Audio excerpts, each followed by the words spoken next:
If discipline automatically just felt good, then everybody would be successful. Everybody would have some sort of thing going on.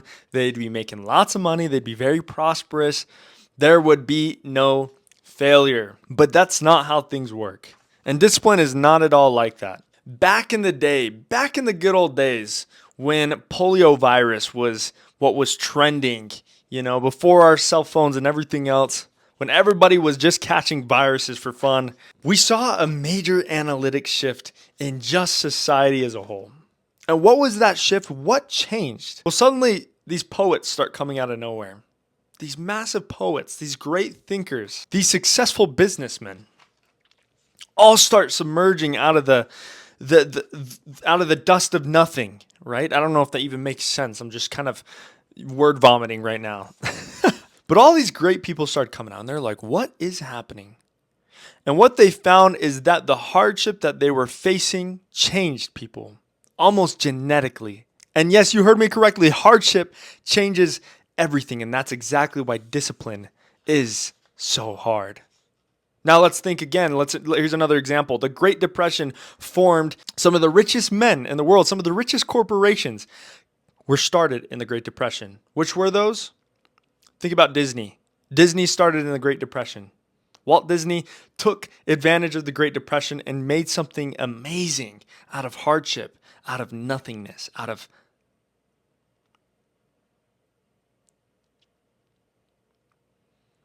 I had a word and then I forgot what I was going to say. Okay, another example. I'm pretty sure Henry Ford also. And then the recession in 2008 also created many successful people. And now we had another huge event just happen. And we're starting to see, we're like on the cusp of seeing some of the greatest people alive submerge from nothing, just like with the polio virus, just like the Great Depression. And that was COVID-19, where every single one of us were convinced to put on these face masks and hide in our houses for, I don't know, that whole time period is a blur to me. I don't even remember how much time we're all locked away. What a scam. But you get what I'm saying.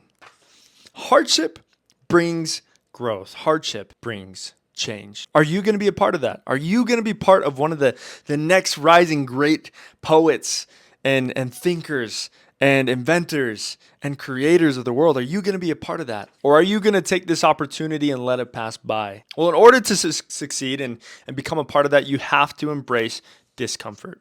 Now, in the last video, you guys probably heard me talk a little bit about the Latin root word of passion, which is passio, which also means to suffer and to endure. Now, that's exactly what passion is. That's what it means to really chase what you love, is to suffer and endure. And not only that, just to be willing to do those things. Are you willing to be disciplined, to suffer and to endure towards a practice? Now, I just want to talk about the psychology of discipline as a whole. Discipline, even though you feel uncomfortable, it doesn't mean that it's wrong or that it's not right for you. Okay? So often we can easily convince ourselves that what we're doing isn't right for us because it just doesn't feel right, which is one of the greatest tragedies of humanity. How many people we lose just because it doesn't feel right? How many people would we have saved? How many people would we have influenced if they had just stuck to it? And in fact, you might have done the same thing with something at some point in your life, and you have no idea. So discomfort is a signal that you're doing something new. Or maybe that, you got pierced by an arrow in your forehead. That could be another, but that's something new. So, I mean, does that disprove anything? But it all kind of comes from the amygdala, the limbic system in the back of your head.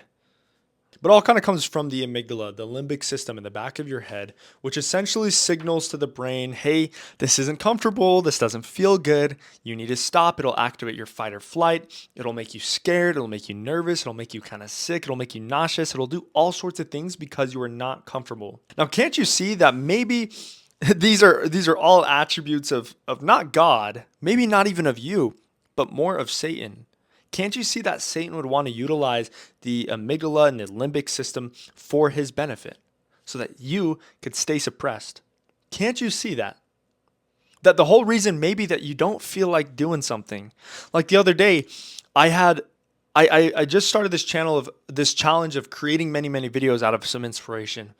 And I had to create on average 3 videos a day. And for 2 days in a row, I experienced some of the hardest things ever. But every single time it was just reminded to me, no, I need to do this because guess who doesn't want me to do this? Satan. Why has it been so hard suddenly? I've had weeks of doing nothing and nothing has been difficult. I've had no hardship. Why now? Why now when I am on the cusp of doing something so great? And that alone was enough inspiration, enough spirituality, enough connection to God to then lift myself up and do something about it. To create regardless of the hardships coming in my life, regardless of the amygdala trying to pump into my nervous system feelings of doubt and remorse and fear and worry and laziness. So yeah, discipline usually feels awkward, especially before it ever feels rewarding. Let me lay out a guarantee. If you want something bad enough, you will make it work. If you want something bad enough, you will make it work. And the biggest test of if you are capable of handling the load that it might take is if you can push through those days where you don't want to hit film like me, or start writing in your book, start creating this business, start knocking on some doors. If you can push through that, just the feeling alone, that's proof enough. That's evidence enough that you are meant to do something even greater than yourself. Remember, comfort delays progress. If you want to progress in life, you cannot allow yourself to be comfortable.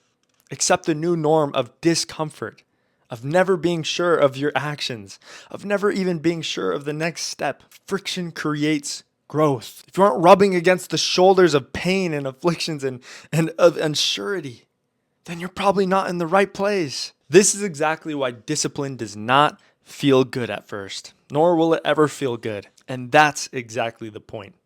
My name is Gabriel Bowman. Thank you guys so much for watching this video, guys. If you enjoyed it, please leave a like. Leave a comment if you have any questions or concerns, or if you're like, I don't even agree with you, I want to know about it. And I will address you maybe in the comments or over an email, or I'll even make a video and I'll give you a little shout out while I'm at it, unless you're like, yeah, please don't. Anyways, whatever. Subscribe and hit that bell icon so you don't miss any of my future videos.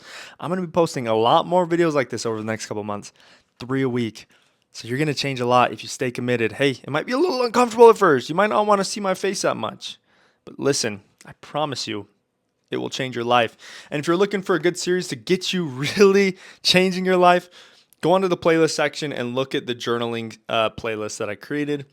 That will change everything. I promise, 100% guaranteed. I'd attribute 95% of my success last year in 2025 to this journal that I have been writing in every single day. And I just started my 2026 journal, so we'll see how that goes. Anyways, I'll see you in the next video. Bye.